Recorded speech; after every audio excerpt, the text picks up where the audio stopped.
starting with one mystery revealed You just went ahead and you told my mom that I was the one on the sex tape with Luke. and ending with a few more introduced. Can you explain to me why we found your bag stashed in a crawl space at the Chambers cabin? Episode 3 gives us a look at the budding friendship between Megan and Isabella, the aftermath of the tape scandal, and the continuation of the sheriff's investigation into Luke's presumed homicide. In summer 1999, Isabella gets invited to a boys' trip to Luke's family's cabin, although Megan tries her best to talk her out of going, as she is clearly bothered by no longer being the only girl invited to hang out with the boys. Despite some initial tension and jealousy as Luke teaches Isabella how to shoot a gun, prompting Megan to show off how good of a shot she is, the girls later share a moment in the rain where Isabella name drops her quote-unquote best friend Lisa once again, before making the observation that Jeff is totally crushing on Megan, almost as if she's looking to see how Megan responds. Instead of heading inside to join the boys, the girls ditch the cabin overnight and head back to Megan's house where they find Debbie making out with Megan's dad on the front lawn? Okay. Seeing as he's been out of the picture since she was little, Megan is not happy to see him and runs into the trailer, Isabella following after her. Megan opens up to her and explains that he was only around for holidays and birthdays, but once her mother got pregnant with Lily, they started fighting a lot and he left. Does that mean Keith isn't Lily's father too? Could it be another man in town? Steve, maybe? Isabella empathizes as she feels distant from her parents too, as if she's an inconvenience to them. This calls back to why she came to Chatham in the first place, to be part of a family, part of a community. The girls spend the rest of the night bonding, showing that Megan is finally letting Isabella in. Jumping forward to winter 1999, no time is wasted in revealing that Isabella did in fact tell Debbie that it was Megan on the tape, bringing the number of people who know the truth about the tape to 4. Megan, Isabella, Luke, and Debbie. Understandably, Megan's upset, but Isabella confesses that she couldn't stand the way Debbie was looking at her, thinking she had betrayed Megan. Megan says taking the blame for the tape was Isabella's idea in the first place, and Isabella attests that she'd do it again, because that's what ride or dies do. But she questions whether Megan would do the same for her, given how she's turned only to Luke for support. After heading into town, Megan finally says that she would do the same for Isabella and apologizes. They head to the cafe where Jeff and, Freddie? Is that who this loser is? Show up and harass Isabella in front of Megan's little sister. Megan pulls them away, and when confronting Jeff over his behavior, he tells Megan she chose the wrong guy and reveals that he knows it was her on the video. But actually, Jeff, maybe she didn't choose the wrong guy since you were just bullying Isabella for something you know she didn't do. So including Jeff, our tape truth knower count is up to 5. Across town working in the sheriff's office, Luke is sorting files when Sheriff Mayer reassures him that he's a good kid who made a mistake and he'll find a way to make it right, which gives Luke the idea to anonymously turn in the rest of his brother's tapes. Although that results in absolutely nothing happening to Brent because Daddy Steve walked in and flexed his power, bullying the sheriff into letting Brent off the hook. Steve tells the sheriff to take care of the tapes and he'll take care of his son, berating him in the car and telling Brent that his mother would be horrified, but seemingly neglecting to punish him in any meaningful way. The yelling doesn't stop with Brent though, because Luke's dad figured out he was the one to turn in the tapes and chastises him for doing something that would embarrass the family and tells him that their business is private. December 1999 wraps up with the girls essentially blackmailing Jeff into keeping quiet about Megan being on the tape. Megan knows all about Jeff's dirty little secret, how he pays for all his camera equipment, and while she swore she would never tell anyone, she leverages her proof against his claim about the tape, positioning the two in a state of mutually assured destruction.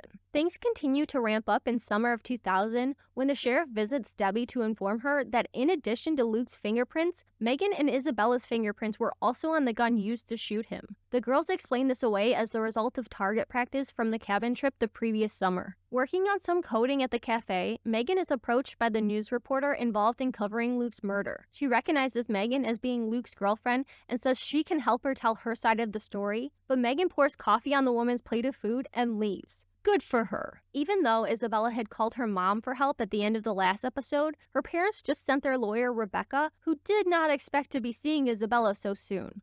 Talking through the case, Isabella suspects the tape would hurt Megan's defense more than her own, signaling that she believes one of them will go down for the crime. Her lawyer says the sheriff might consider the angle of the two of them working together and advises on keeping contact with Megan and her mom to a minimum. Isabella asks why they can't claim diplomatic immunity and get on a plane, to which her lawyer says that would look very bad, especially after what happened in St. Bart's last winter. This seems to tie back to a comment Isabella made during target practice the summer prior, joking that she could kill all of them and get away with it because she has diplomatic immunity. Isabella urges Debbie to get a lawyer, a really good one, and she does get an expensive lawyer for Megan, who questions how they could afford him. At first, she guesses her mother got the money from Steve, but quickly realizes the money came from her father and angrily swears that she's going to pay him back. The sheriff brings in both girls for questioning at the station, getting nothing but no comments from each of the girls' lawyers. Finally, he asks Megan to explain again the last time that she saw Luke,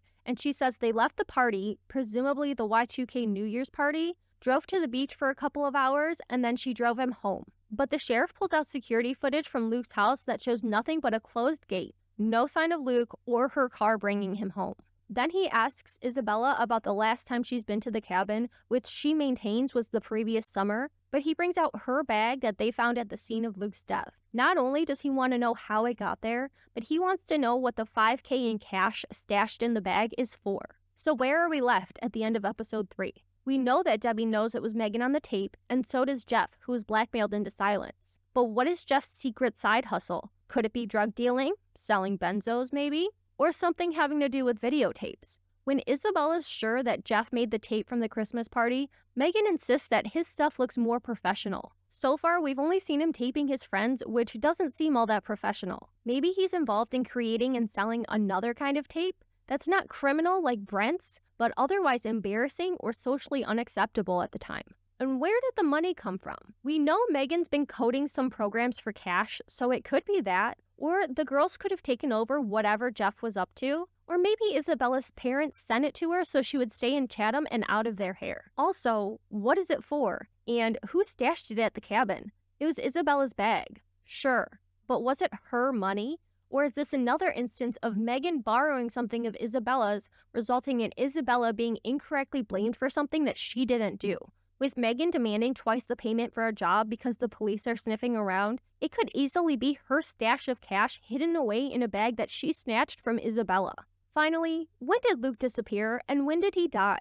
The timeline is unclear to me. It seems as though Luke was last seen leaving the Y2K New Year's Eve party, but the blood Megan cleaned when they found his body in the lake 7 months later must have been fairly fresh. Steve was able to identify Luke's body, and while we, the audience, aren't shown it, some users on Reddit have taken this as an indication that he couldn't have been in the water for too long, definitely not 7 months. When it comes to Luke's death, I'm looking for a motive, but I'm not finding anything so far. Maybe Brett holds a grudge about Luke turning in the tapes, but he didn't actually face any consequences for that, so why would he kill his brother over it months later? I've also moved on from the suspicion that Isabella becomes obsessed with Megan, and I don't see why Megan would kill him. My current theory is simply that Luke's death was an accident. Maybe he was hiding out at the cabin and believed there was only one way he could get away from his family, resulting in a botched suicide attempt, shooting himself in the ear, and then taking enough benzos that he seemed dead to the girls when they showed up. If they had been helping him hide out all those months, they could have believed that calling for help would just get them in trouble, so they got the neighbor guy to help dump the body.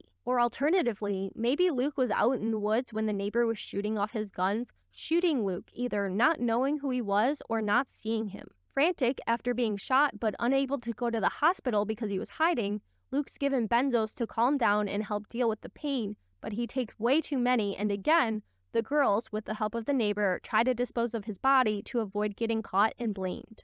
I'm not very confident in this theory. I have so many questions, and there's still 7 episodes in the season. That's so much time for things to change and secrets to be revealed. But I'd love to know your theory so far. What do you think Jeff is doing for money? What happened in St. Bart's last winter? And how did Isabella's bag end up hidden at the cabin? Let me know all your theories and any clues that I missed down in the comments. Be sure to like and subscribe. Please and thank you. Bye.